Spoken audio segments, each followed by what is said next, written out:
مسلمانوں کے لیے بنیادی احکام میں سے ایک حکم نمازوں کی ادائیگی کا بھی ہے۔ جماعت احمدیہ کا ہر فرد جس نے اس زمانہ کے موعود کو پہچانا اور جانا اور اس کی بیعت میں داخل ہوا، اس کا فرض بنتا ہے کہ نمازوں کی ادائیگی کی طرف بہت توجہ دیں۔ نمازوں کی ادائیگی کے ساتھ ہی قیام نماز کا بھی حکم ہے، اور قیام نماز کے لیے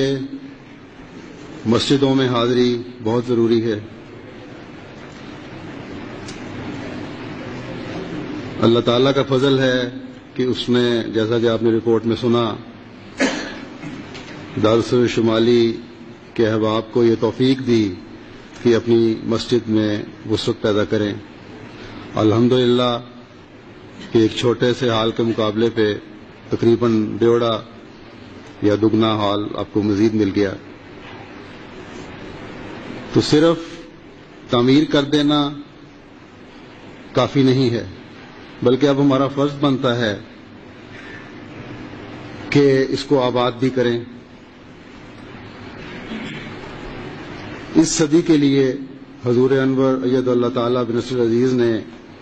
ہم سے کچھ توقعات وابستہ کی تھی، اور اس میں سے ایک یہ بھی خواہش تھی کہ میری خواہش ہے کہ اگلی صدی، گزشتہ صدی میں 2 سال پہلے 1999 یا 98 کی بات ہے،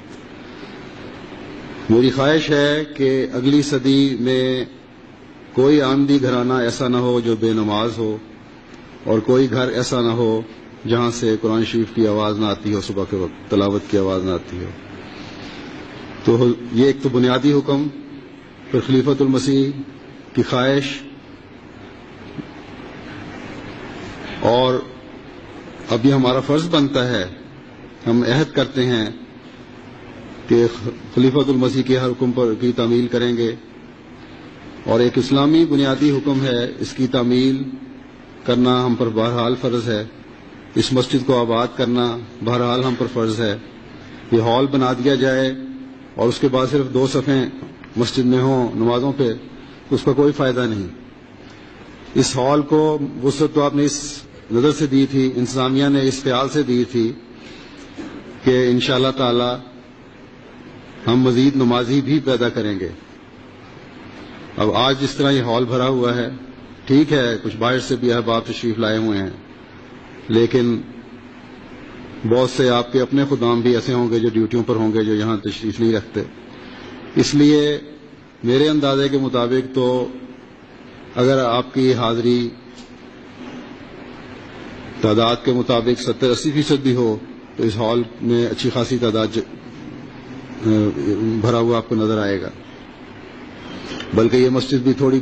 پڑتی نظر آئے گی۔ اس لیے میری خواہش ہے، درخواست ہے کہ اب ہمارا فرض بنتا ہے کہ حضور انور نے جو توقعات ہم سے وابستہ کی، جس خواہش کا اظہار کیا کہ اس صدی میں ہماری مسجدیں بھی نمازیوں سے بھر جائیں اور اللہ تعالیٰ کی قدرت کے نظارے بھی ہم دیکھیں، تو امید ہے ہم اپنی پوری کوشش کریں گے کہ اس بنیادی حکم کی تعمیل بھی کریں اور مسجد کو آباد کریں۔ جزاک اللہ۔